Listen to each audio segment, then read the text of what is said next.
très peu ont été construits. Aujourd'hui, la plupart ont disparu dans des flottes d'entreprises ou ont été reconvertis en avions standards. Voici l'histoire de l'Airbus A319 LR, un avion fait pour révolutionner les voyages transatlantiques en reliant des villes comme Cleveland à Dublin ou Halifax à Francfort par des vols directs et luxueux. L'A319 LR promettait d'ouvrir une toute nouvelle catégorie dans l'aviation, de petits jets premium traversant les océans tout en évitant complètement le chaos des grands hubs. Les compagnies pouvaient proposer un service exclusif uniquement en classe affaires sur des routes trop peu fréquentées pour de gros avions mais trop longues pour des avions étroits standards. Qatar Airways déployait des configurations uniquement à faire avec seulement 40 sièges couchettes. Private Air lançait des services boutiques de Düsseldorf à Newark pour Lufthansa. La vision était enivrante. Des cadres pouvaient traverser de l'Atlantique dans un luxe paisible et peu encombré plutôt que de s'entasser dans des avions de 300 places. Durant un bref instant, cela semblait être l'avenir du voyage long courrier. Puis, il a quasiment disparu du service régulier en à peine une décennie.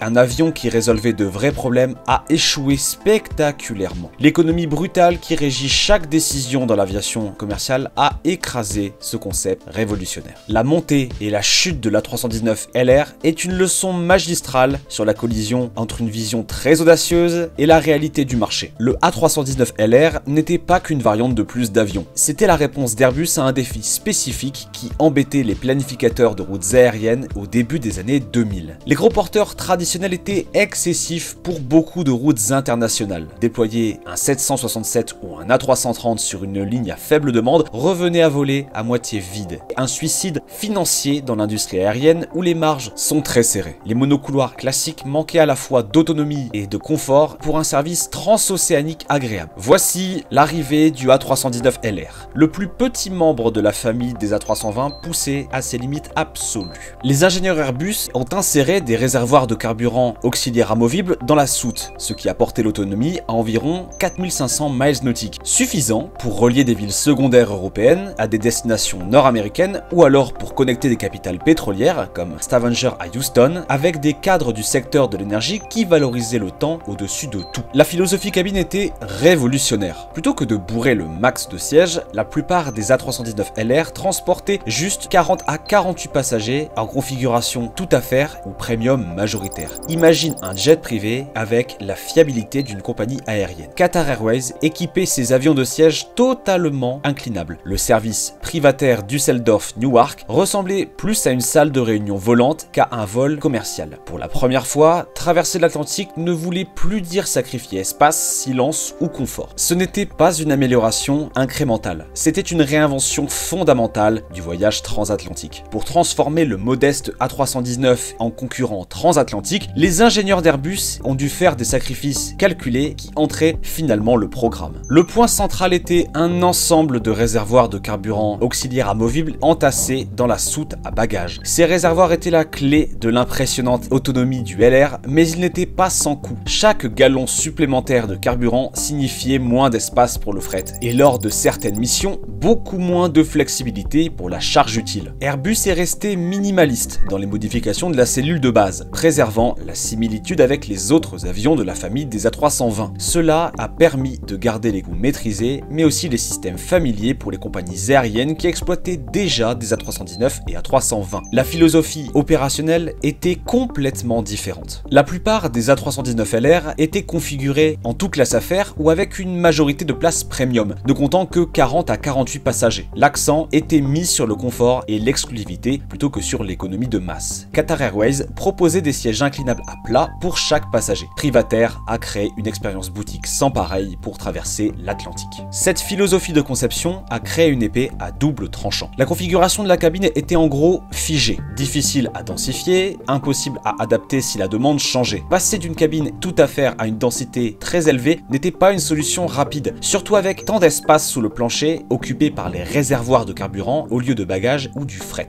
La charge utile maximale à porter était nettement limitée. Remplir ces réservoirs signifiait laisser du fret lucratif, et parfois même des sièges vides juste pour effectuer la traversée vers l'ouest. L'A319 LR était essentiellement un camion-citerne volant, brillant par son autonomie mais économiquement précaire pour des opérations durables. Les premiers adopteurs ont dessiné une image séduisante de l'avenir de l'aviation, avec des cartes de route radicalement différentes des réseaux traditionnels en étoile. Qatar Airways a lancé lancer ses A319LR sur la liaison Doha-Londres-Heathrow avec seulement 40 sièges exclusivement à faire. De mai 2014 à novembre 2015, les vols QR14 mais aussi QR15 ont été opérés avec deux A319LR dédiés, l'A7 CJA et l'A7 CJB, configurés uniquement pour les voyageurs premium. L'atout majeur, le luxe total. Lit totalement couchable, cabine paisible, mais surtout la possibilité d'éviter complètement la foule. Pour les cadres voyageant souvent, c'était presque une expérience de jet privé, mais avec la fiabilité d'une compagnie aérienne. Le service de Qatar incarnait parfaitement la vision de l'A319LR. La cabine intime de 40 sièges crée une ambiance unique dans l'aviation commerciale. Le service était personnalisé, le niveau sonore étonnamment bas et chaque passager bénéficiait d'un espace généralement réservé pour la première classe. Privateer et Lufthansa ont adopté une approche similaire avec leur route phare Düsseldorf-Newark. L'A319LR de 48 sièges, intégralement en classe affaires, proposait quelque chose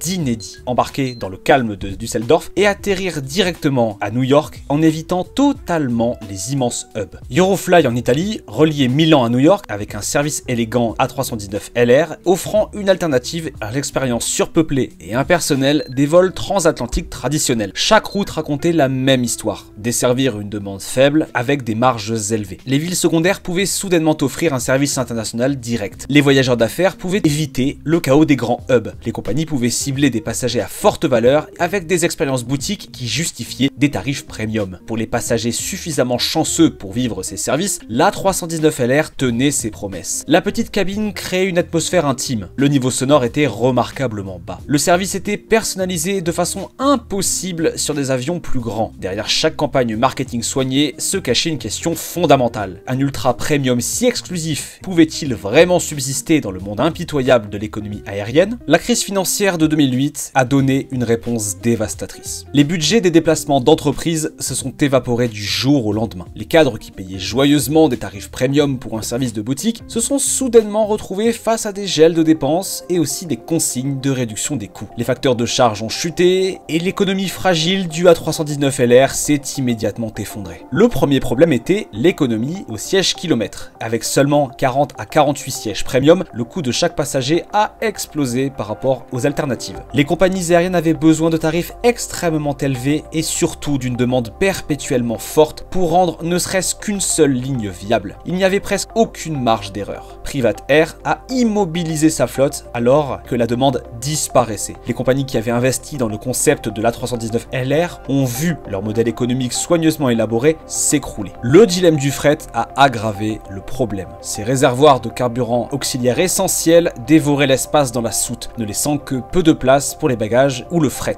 Sur la plupart des routes transatlantiques, le fret représente une source de revenus importante, mais l'A319LR l'a sacrifié entièrement pour gagner en autonomie. Même avec l'entièreté des sièges vendus, les compagnies perdaient de l'argent. Les coûts opérationnels restaient obstinément élevés malgré la petite taille de l'appareil. Les vols transatlantiques exigeaient les mêmes qualifications d'équipage, taxes aéroportuaires, frais de navigation et standards de maintenance que des avions beaucoup plus gros. L'A319LR répartissait ses coûts fixes sur moins de 50 passagers au lieu de 200-300. La cabine axée sur le premium, vantée pour son exclusivité, est devenue un handicap. Contrairement aux monocouloirs polyvalents pouvant être reconfigurés pour différents marchés, le système de carburant et les contraintes d'espace de l'A319LR rendaient la flexibilité impossible. Un aménagement dense n'était pas envisageable. Le service économique, pas réaliste. Comme l'a dit un analyste du secteur, tu as besoin que chaque siège soit rempli à chaque vol par des passagers payant des prix premium. Ce n'est pas un modèle économique, c'est une prière. Mais voici le clou du spectacle. Même si les compagnies atteignaient des facteurs de charge parfaits et des prix premium,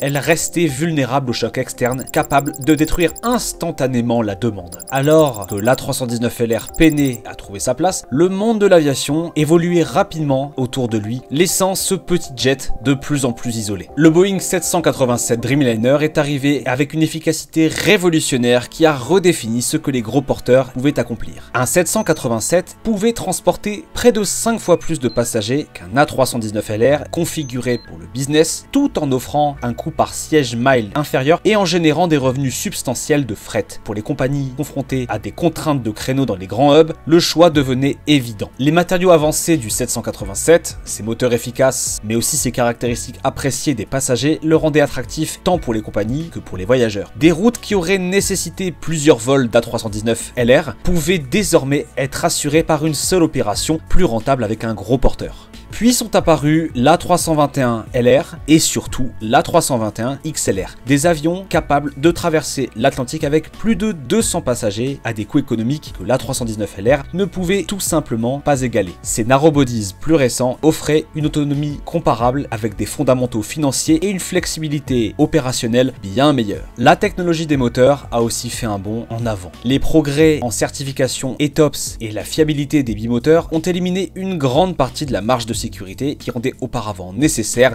des avions spécialisés pour les traversées océaniques. Les compagnies ont ainsi gagné en confiance pour traverser de vastes étendues d'eau avec seulement 2 moteurs, ouvrant encore plus d'alternatives. L'environnement réglementaire a aussi changé. Les approbations ETOPS étendues ont permis à plus de types d'avions d'assurer des routes océaniques, réduisant les avantages uniques de l'A319LR. Ce qui était un créneau réglementaire est devenu un marché encombré. Le plus dommageable, c'est que les prix du carburant ont commencé leur montée inexorable. La configuration gourmande en carburant de l'A319LR, autrefois tolérable lorsque le pétrole était bon marché, est devenue pénalisante économiquement avec la flambée des coûts énergétiques. Les compagnies avaient besoin de toutes les marges possibles, l'A319LR n'en offrait plus aucune. L'avion s'est retrouvé acculé de toutes parts, des gros porteurs plus efficients au-dessus, des narrows plus économiques à côté, et des réglementations changeantes qui ont éliminé ces arguments de vente uniques. La fin n'est pas arrivée avec tambour et trompette, mais par des retraits silencieux et aussi des itinéraires oubliés qui ont simplement disparu des horaires des compagnies aériennes. Qatar Airways a retiré ses A319LR en 2021, les remplaçant par des avions plus grands, capables d'emporter plus de passagers et à des coûts unitaires plus bas. Le service boutique Doha-Londres, qui n'avait fonctionné que durant 18 mois, est devenu une route comme une autre, desservie par des avions gros porteurs classiques. Les 2 A319LR spécialisés qui symbolisaient l'avenir du voyage premium ont été discrètement réaffectés à d'autres missions. L'expérience de Private Air s'est achevée durant les ralentissements économiques, ces avions ayant été reconvertis en configuration standard ou vendus à des exploitants d'avions d'affaires. Le service exclusif Düsseldorf-Newark, qui incarnait la sophistication des affaires européennes, a disparu sans cérémonie. Eurofly a discrètement mis fin à ses opérations transatlantiques avec l'A319LR, alors que l'économie penchait résolument contre ce modèle. Les routes qui symbolisaient jadis l'innovation aéronautique ont tout simplement disparu, ne laissant guère de traces dans l'histoire de l'aviation. La production limitée d'A319LR reflète les difficultés commerciales du programme. Dans une industrie où les avions à succès se vendent généralement par centaines ou milliers, les faibles chiffres de l'A319LR racontent l'histoire d'un concept qui n'a jamais rencontré une large acceptation. Aucune compagnie n'a jamais passé de commandes répétées et la production s'est arrêtée sans annonce officielle. Certains appareils ont trouvé une seconde vie en tant que jet d'affaires où l'autonomie importait plus que le coût siège-kilomètre et où les propriétaires fortunés pouvaient justifier les coûts d'exploitation. L'un d'eux est même allé en Antarctique, transportant chercheurs et équipes médicales d'urgence dans les conditions les plus extrêmes sur Terre, preuve de ses capacités techniques, sinon de sa viabilité commerciale. L'avion qui promettait de remodeler le voyage transatlantique est devenu une simple note de bas de page dans les bases de données aéronautiques, plus retenue pour son ambition que pour ses réalisations. Réfléchissez, un avion qui a mis des années pour se développer et des millions à certifier a passé moins de temps en service régulier qu'il n'en a fallu pour le concevoir. Malgré son échec commercial, l'A319LR a laissé des marques subtiles mais importantes sur la trajectoire de l'aviation qui influencent encore aujourd'hui la conception des avions. Son système auxiliaire de carburant a été à l'origine de concepts qui ont été ensuite perfectionnés sur l'A321LR et l'A321XLR, des appareils desservant aujourd'hui avec succès des lignes longues et peu fréquentées et avec une bien meilleure rentabilité. L'A319LR a prouvé que des réservoirs auxiliaires pouvaient étendre la portée d'un avion à fuselage étroit sans compromettre la sécurité ni les exigences de certification. Le programme a démontré que les passagers appréciaient suffisamment des expériences exclusives et peu encombrées pour payer des primes substantielles lorsque les conditions économiques le permettaient. Cette prise de conscience a influencé les aménagements de cabines dans toute l'industrie, des sièges Business Lee aux sections Premium Economy offrant des options fonction intermédiaire. Plus important encore, il a fourni une leçon prudente sur l'équilibre entre innovation et économie dans l'aviation commerciale. L'A319LR a montré que résoudre des défis techniques ne suffit pas. Un avion durable doit aussi résoudre les énigmes financières qui déterminent sa viabilité sur le long terme. Les anciens pilotes de Private Air parlent encore avec affection de ce qu'ils appelaient le camion citerne volant. L'un d'eux se souvenait, il pouvait traverser l'Atlantique avec style, mais chaque vol ressemblait à une marche sur un fil. Un vent de face inattendu et on espérait soudain atteindre Newark. L'ADN de l'A319LR vit toujours dans les avions modernes à fuselage étroit pour long courrier qui ont tiré les leçons de ces erreurs. Les appareils à succès d'aujourd'hui sont la combinaison d'une portée qui est étendue avec une flexibilité opérationnelle, un nombre plus élevé de passagers, mais surtout des économies plus équilibrées. Voici la partie fascinante. L'A319LR a échoué, non pas parce que sa technologie était défaillante, mais parce qu'il était trop spécialisé face aux réalités brutales de l'économie des compagnies aériennes. L'A319LR